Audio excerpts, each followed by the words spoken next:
ناظرین السلام علیکم ورحمۃ اللہ وبرکاتہ۔ آپ دیکھ رہے ہیں البلاغ چینل اور میں ہوں زینب غزالی۔ کرناٹکا کے ہر ضلع میں ایک ہی مطالبہ، ایک ہی صدا ہے، وقف ترمیمی قانون 2025 کو واپس لیا جائے۔ All India Muslim Personal Law Board کی قیادت میں ریاست بھر میں مسلم عوام اور قیادت نے ضلع کلکٹروں کے توسط سے صدر جمہوریہ کے نام میمورنڈم پیش کیے۔ ان میمورنڈم میں اس قانون کو آئینی، شرعی اور انسانی حقوق کی کھلی خلاف ورزی قرار دیا گیا۔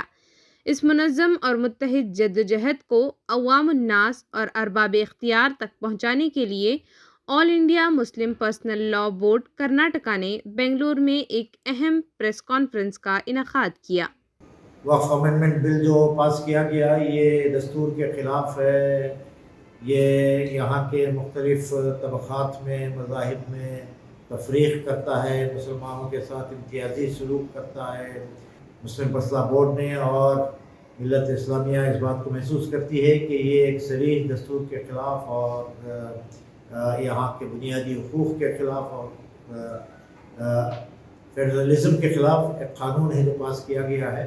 گرچہ پارلیمنٹ میں پاس ہوا ہے، اس کی مخالفت پرسنل لاء بورڈ کی سرپرستی میں ہو رہی ہے اور بات کو عوام کی عدالت میں لے جانا چاہتے ہیں۔ یہ وقف ایکٹ بل جو انہوں نے پارلیمنٹ میں جس طرح سے پاس کر دیے اور 230 پر 2 MP اس کے فیور میں نہیں تھے، اس کا مطلب کہ تقریباً 60% MP جو ہے اس بل کے خلاف تھے، لیکن میجورٹی کے طور پہ اس کو پاس کر دیا گیا اور ہم لوگ تو سپریم کورٹ گئے ہیں اور وہاں اسٹے بھی ملا ہے، انٹرم اسٹے بھی ملا ہے ہمیں۔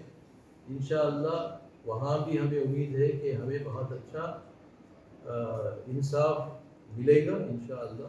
یہ جو بل بنا ہوا ہے ایکٹ کی شکل میں جو آ چکا ہے، یہ دستور ہند کی دفعہ نمبر 14 سے لے کر دفعہ نمبر 30 تک اس کی مخالفت ہوتی ہے۔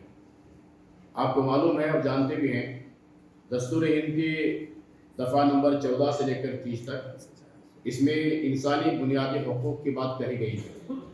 خاص کر کے یہ اس بات کا ذکر ہے کہ وہ جس مذہب کو چاہے وہ اختیار کرے، اس کے پروپوگیٹ کے لیے وہ کام کرے اور اس کے تحفظ کے لیے بھی جدوجہد کر سکتا ہے پرامن طریقے سے۔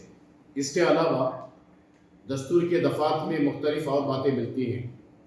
اداروں کے قیام کی بات ملتی ہے، اداروں کو مستحکم کرنے کی بات ملتی ہے اور اداروں کے لیے پرامن طریقے سے پورے ملک میں جدوجہد کرنے کی بات ملتی ہے۔ صدر ہند کو چونکہ انہیں اختیار ہے کہ جس پر انہوں نے دستخط کیا ہے اسے واپس بھی لے سکتے ہیں، تو لہٰذا پورے کرناٹک کے ڈی سیز کو میمورنڈم دینے کی کوشش جاری ہے۔ اب تک کے 20 حضرات کے ڈسٹرکٹ کلیکٹر سے ملاقات کرتے ہوئے اس میمورنڈم کو پیش کیا گیا۔ ان سے درخواست کی گئی ہے کہ صدر ہند تک پہنچانے کی ذمہ داری ان کی ہوگی۔ یہ صرف ایک رسمی کارروائی نہیں ہے، یہ ایک آواز ہے آئین کے تحفظ کی، یہ قدم ہے مذہبی آزادی کے دفاع میں، یہ ایک عہد ہے ملت کی خود مختاری کے لیے۔ یہ مہم محض احتجاج نہیں بلکہ ایک پرامن اور منظم آئینی جدوجہد ہے جس میں سماجی، دینی اور ملی قیادت نے بھرپور شرکت کی۔ ریاست کے مختلف اضلاع میں صدر جمہوریہ ہند کے نام میمورنڈم پیش کیے، جن میں 2 ٹوک مطالبہ کیا گیا کہ وقف ترمیمی قانون 2025 کو فوراً واپس لیا جائے۔ قانون کی یہ ترمیم حکومت کو بلا وجہ اختیارات دے کر وقف املاک پر قبضے کا راستہ ہموار کرتی ہے۔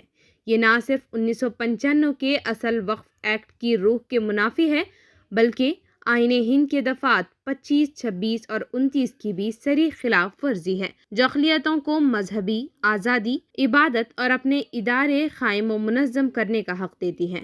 اب 23 جون کو بنگلور کے لیجسلیٹو ہال میں ایک عظیم الشان بین المذاہب اجلاس منعقد کیا جائے گا، جس میں تمام انصاف پسند شہریوں، مذہبی رہنماؤں اور سول سوسائٹی کے نمائندوں کو مدعو کیا گیا ہے۔ یہ تحریک صرف وقف کی نہیں، یہ آئین، مساوات اور مذہبی آزادی کی تحفظ کی جدوجہد ہے۔ یہ لڑائی صرف مسلمانوں کی نہیں، یہ لڑائی ہے دستور کی، آزادی کی اور ایک انصاف پسند ہندوستان کی۔ آئیے اس آواز کا حصہ بنیے، آئیے وقف اور دستور کا دفاع کیجیے۔ اب تک کے لیے اتنا ہی، کسی اور اہم ایشو کے ساتھ دوبارہ ملاقات ہوگی، تب تک کے لیے اللہ حافظ۔